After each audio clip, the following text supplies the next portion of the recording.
Hello everyone, and welcome back to our channel.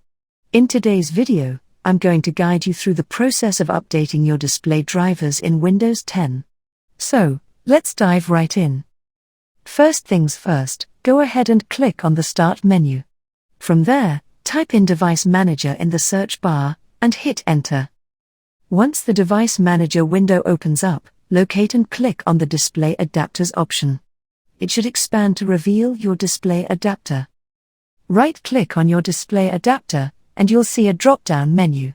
Here, you have two options. You can either select Update Driver directly, or you can go into Properties and then navigate to the Driver tab where you'll find the option to update the driver.